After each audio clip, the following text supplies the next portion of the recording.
Vocês perguntam e eu respondo. Pois é, esse vídeo aqui eu vou responder uma dúvida que eu recebi nos comentários sobre a parte de evolução e seleção natural. Então, se você já tem alguma dúvida sobre esse assunto e gostaria que eu gravasse um vídeo especialmente para você respondendo a sua dúvida, comenta aqui embaixo que eu vou ter o maior prazer em ler esses comentários e te ajudar nessa jornada de preparação. Esse é o meu papel aqui com você, te levar até o seu 15 de 15 em biologia. Então, sem mais delongas, já vem comigo resolver este maravilhoso problema que pode ser uma dúvida que você também tem. Então, olha só, essa dúvidazinha aqui eu recebi no YouTube e a pessoa chegou para mim até o Instagram para mandar essa dúvida mais detalhadamente e eu poder entender e poder ajudá-la. Estou gravando esse vídeo aqui para responder essa dúvida de seleção natural. Então, olha só, quando a gente olha para cá, para a dúvida em específico, a pergunta foi a seguinte: seleção natural diminui variabilidade genética, certo?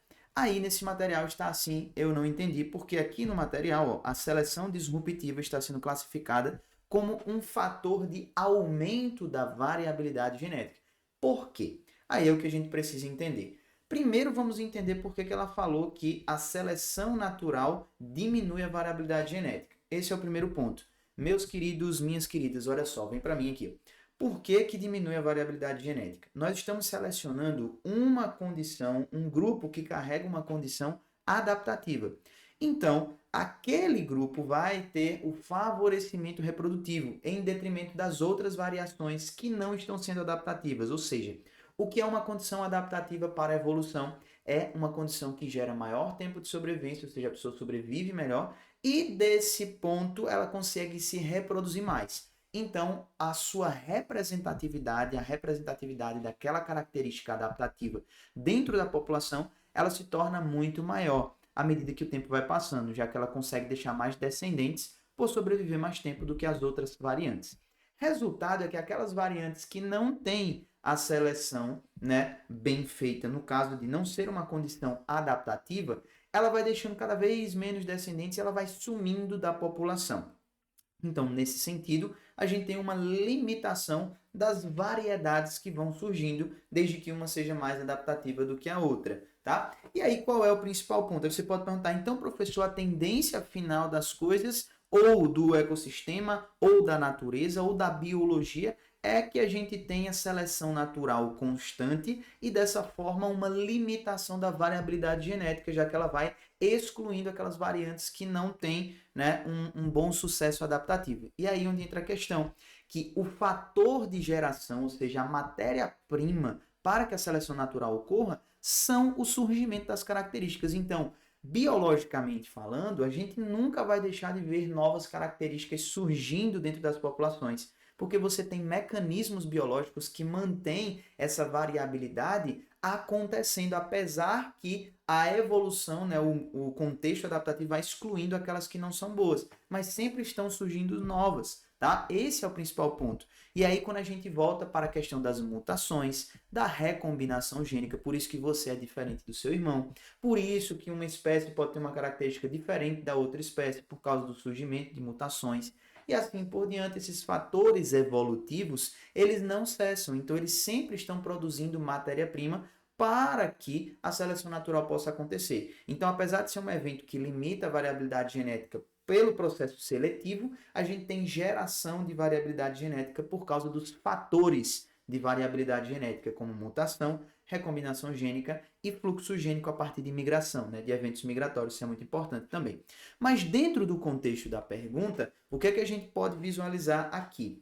Aqui a gente está vendo o quê? Dois tipos de seleção natural que diretamente estão selecionando um grupo específico de condições e estão aí reduzindo os outros, então estão reduzindo a variabilidade genética em termos de características que tem ali de variações na população, mas o último caso, né, que foi o que foi trazido aí, ele vai ter um aumento da variabilidade genética. Por quê? Porque a gente tem mais de uma variedade sendo selecionada. Esse é o ponto diferencial que você precisa trazer aí à tona para não esquecer.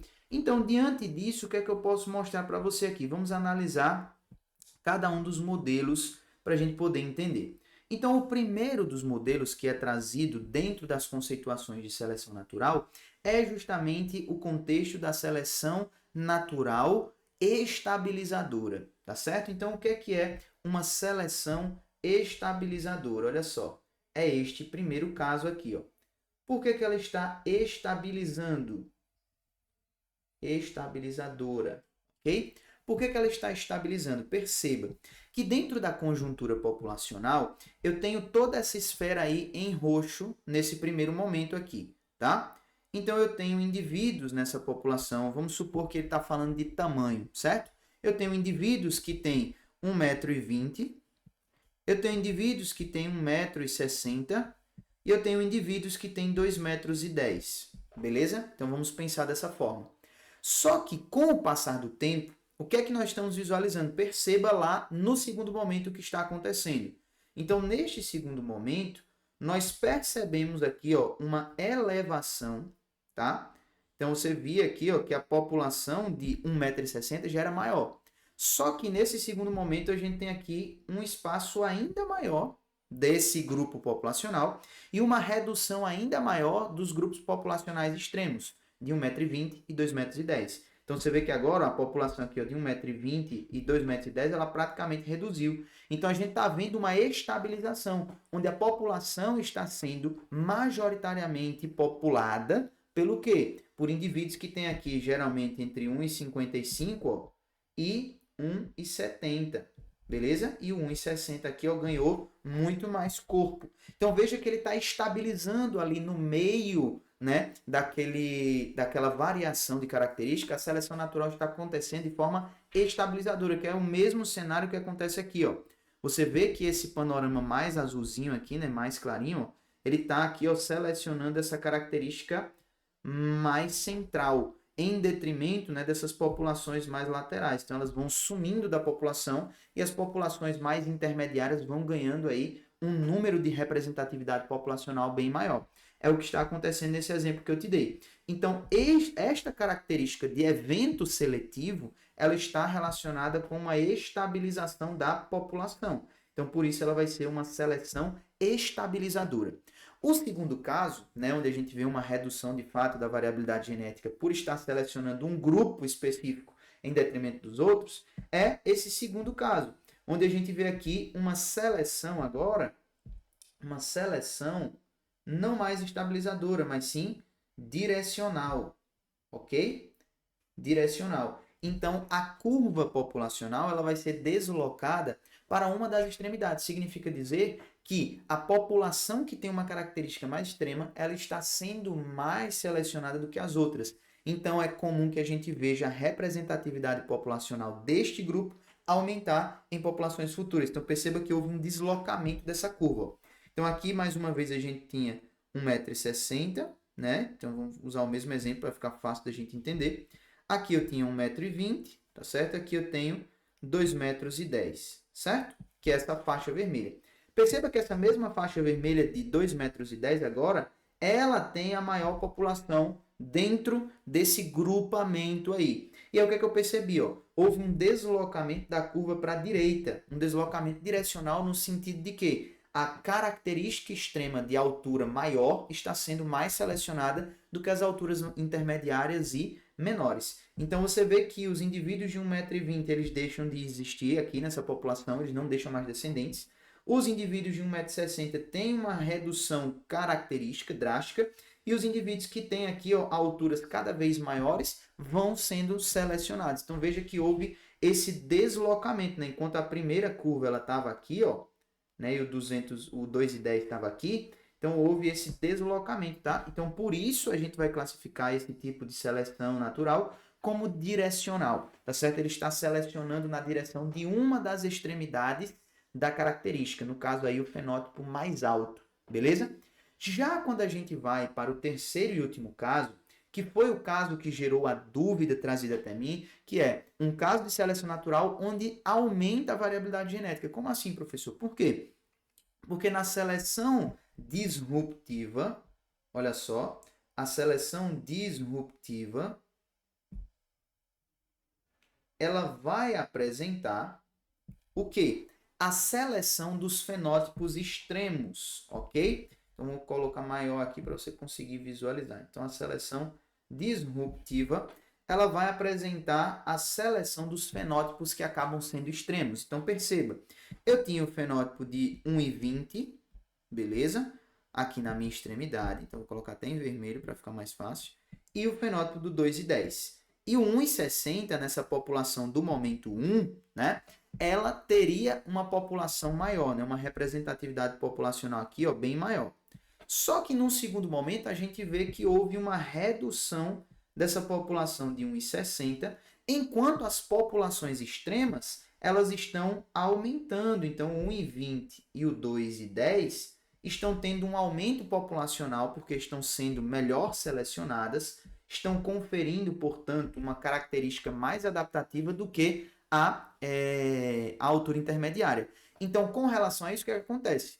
Ao invés da gente ter um cenário como os dois primeiros, onde uma das características está sendo selecionada, ou a mais central, ou uma das extremidades, né? No caso aí respectivo da seleção estabilizadora e da seleção direcional. Nesse caso, a gente tem a seleção de dois fenótipos específicos, ou seja, de duas características específicas ao mesmo tempo. Então, tanto os menorzinhos quanto os maiores estão sendo selecionados. Então, ao invés de eu ter só uma representatividade maior naquela população, eu vou ter duas, né? Essas características extremas. Então, isso vai gerar para mim maior possibilidade de variações, né, futuras. Então, isso está aumentando a variabilidade genética neste sentido, né? Eu tenho aí uma maior, vamos dizer, tenho mais vias reprodutivas com relação aos outros mecanismos de seleção natural, tá bom? Então, por causa disso, a gente fica aí com esses três cenários de seleção natural, onde a gente tem deslocamentos específicos da curva populacional com relação a condições adaptativas, sejam elas mais extremas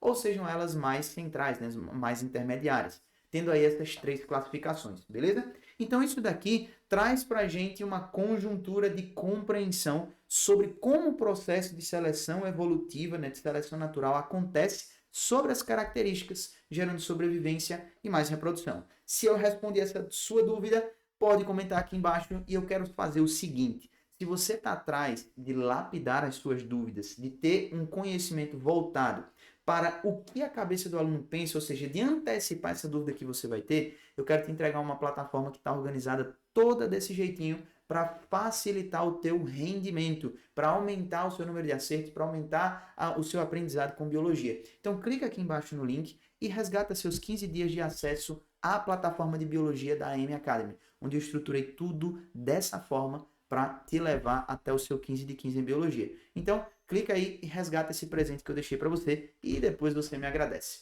Cheiro no teu coração, ama biologia e até o próximo vídeo. Valeu!